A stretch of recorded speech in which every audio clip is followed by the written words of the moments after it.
ਸੋ ਇਸ ਵਕਤ ਦੀ ਵੱਡੀ ਖਬਰ ਹੈ ਜੋ ਕਿ ਅੰਮ੍ਰਿਤਸਰ ਦੇ ਨਾਲ ਤਾਲੁਕ ਰੱਖਦੀ ਹੈ। ਸ਼੍ਰੀ ਦਰਬਾਰ ਸਾਹਿਬ ਦੇ ਵਿੱਚ ਇੱਕ ਮਾਸੂਮ ਬੱਚੀ ਦੀ ਲਾਸ਼ ਮਿਲਦੀ ਹੈ ਜਿਸ ਦੇ ਨਾਲ ਕਿ ਸਨਸਨੀ ਫੈਲ ਜਾਂਦੀ ਹੈ। ਉੱਥੇ ਹੀ ਜਦੋਂ ਇਸ तमाम ਮਾਮਲੇ ਨੂੰ ਸਰਚ ਕੀਤਾ ਜਾਂਦਾ ਤਾਂ ਸੀਸੀਟੀਵੀ ਫੁਟੇਜ ਦੇ ਵਿੱਚ ਇੱਕ ਔਰਤ ਸਾਹਮਣੇ ਆਉਂਦੀ ਹੈ ਜਿਸ ਦੇ ਨਾਲ ਇੱਕ ਛੋਟਾ ਬੱਚਾ ਵੀ ਹੁੰਦਾ। ਸੋ ਉਸ ਦੇ ਉੱਤੇ ਡੂੰਘਾਈ ਨਾਲ ਤਫਤੀਸ਼ ਕੀਤੀ ਜਾਂਦੀ ਹੈ।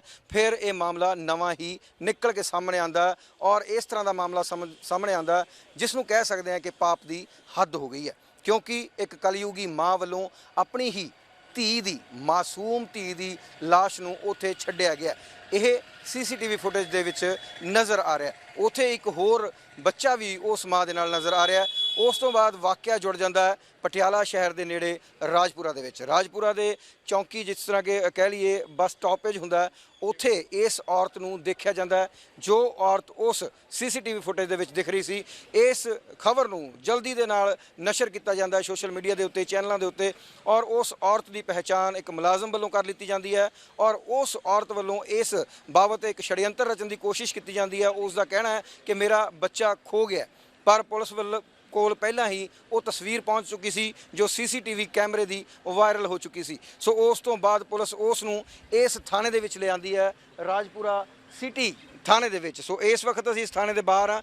सूत्रां दी मन्नीए तां ओह महिला इस थां दे उत्ते ही है जिसका नाम मनिंदर कौर है, यमुना नगर की रहने वाली दसी जा रही है। सो उस दे उपर यह आरोप भी ने कि चल रहे नाजायज़ संबंधां दे करदिआं अपनी धी नूं राह दे विचों हटाण वर्गा घिनौना इल्ज़ाम जिहड़ा है उस कलयुगी माँ दे उत्ते लग रहा है। फिलहाल इस दी पुष्टि नहीं कर पावांगे क्योंकि हजे तक इस दे उत्ते अधिकारक जिहड़ी बाइट है, हजे अधिकारक जिहड़ा कोई भी बयान है सामने नहीं आया।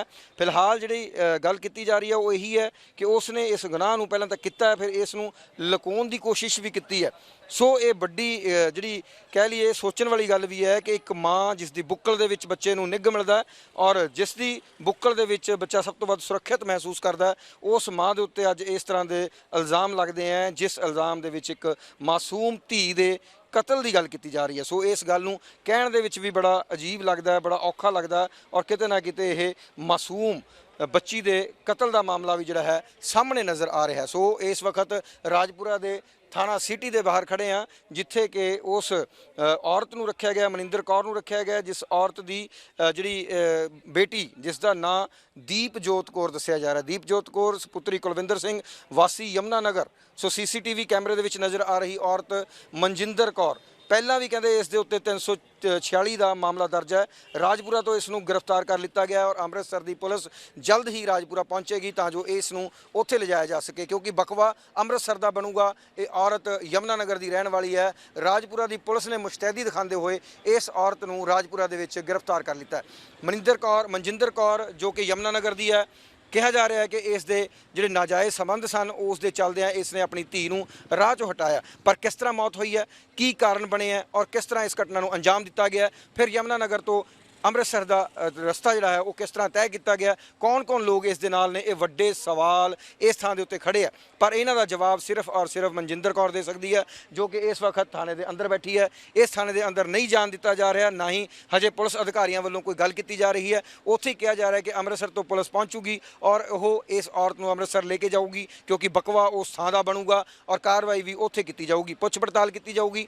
और हाले तक इस औरत मनजिंदर कौर के घर दे चाहे वो उस बच्ची का पिता होवे या होर घर के परिवारक मैंबर हैं वो भी हजे तक इत्थे नहीं पहुँचे है, किसी नाल भी गलबात नहीं हो पा रही है। सो बड़ी ही शातिर तरीके दे नाल इस घटना नूं अंजाम दिता गया है। पर कहते हैं कि परमात्मा के घर तुसीं गुनाह करके लुक नहीं सकते। उही तीसरी अख दे विच यह गिरफ्तार हो गई, कैद हो गई और उस तरह ही फोटोज़ जिहड़ियां है वायरल हो जांदियां। और जे गल कर लीए वो इस थां दे उत्ते जदों रुकदी है उत्थे पुलिस वालों उसनूं गिरफ्तार कर लिया जाता है। सो इस थाने दे विच है, इंतज़ार कर रहे हैं जिस तरह ही पुलिस मुलाजम इत्थे पहुँचते हैं उन्होंने गलबात करांगे कि किस तरह की इन्वेस्टिगेशन चल रही है और किस तरह के पहलुओं के उत्ते पुलिस काम कर रही है, किहड़े एंगल के उत्ते जाँच चल रही है और किहड़ी इन्वेस्टिगेशन के तहत किहड़े सबूत हजे तक पुलिस के हत्थ लगे। बड़े सारे सवाल हैं, इन्हां दा जवाब देने लई फिलहाल कोई नहीं, पर जल्द ही कहते इत्थे अफसर पहुँचणगे, उन्हां दे नाल गलबात करांगे, इस केस की कड़ी दर कड़ी जोड़ांगे। बने रहो डेली पोस्ट पंजाबी दे नाल।